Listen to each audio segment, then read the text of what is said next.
It began with a whisper. A rumor passed between explorers like smoke drifting through a rainforest campfire. Somewhere in the green heart of the Amazon, they said, there lived a tribe untouched by the modern world.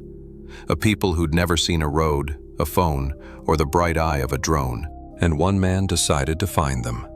His name was Daniel Everett, a soft-spoken British explorer who once described himself as a collector of silences. For years he chased echoes, vanished valleys, maps that ended in rivers, languages no one had heard for a century.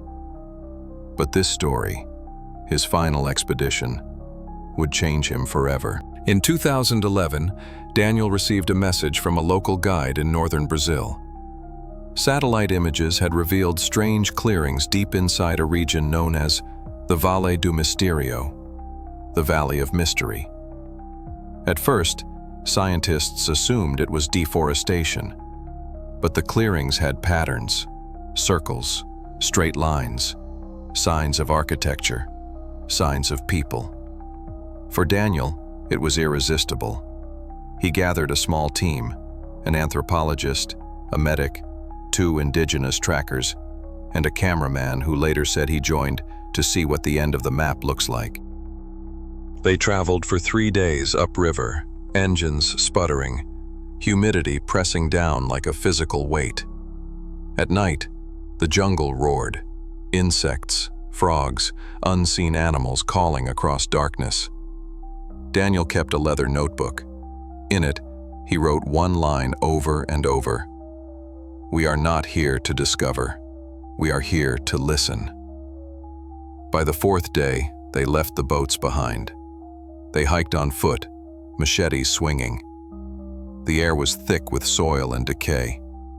Every step forward meant hundreds of years backward, into a world untouched since before maps existed. Then, one morning, it happened. A clearing.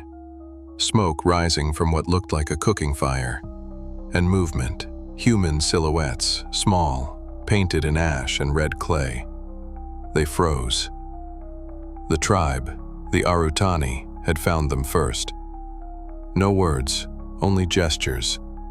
A slow unfolding of curiosity and fear. The elder raised a hand and touched his chest. Daniel did the same. And that was the moment when discovery became encounter. But this was no paradise.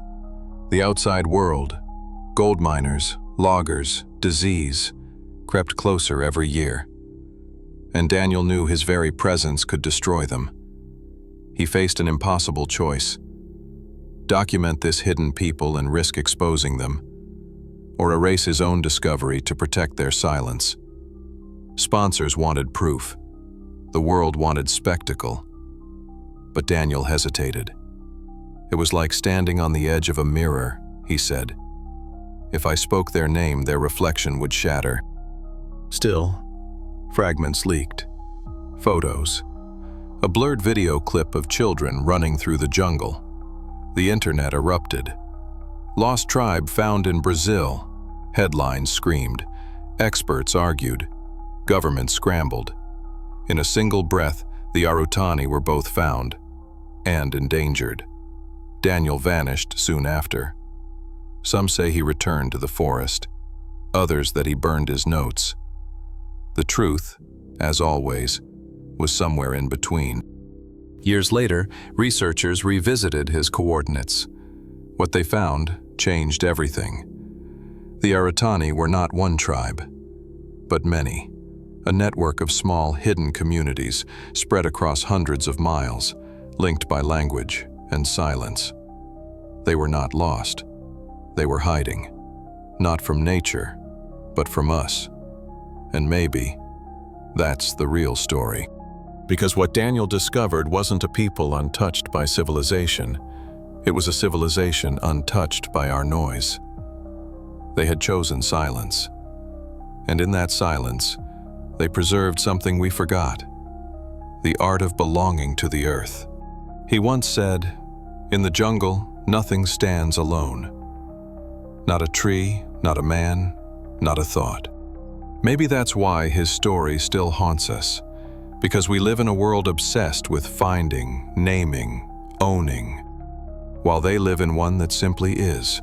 So perhaps Daniel didn't discover a hidden tribe. Perhaps he rediscovered what it means to be human. And if you listen, in the quiet between our noise, you might still hear them. Not as a mystery to solve, but as a mirror. A reminder that the edge of the map was never the end of the world. It was the beginning of everything we forgot to see.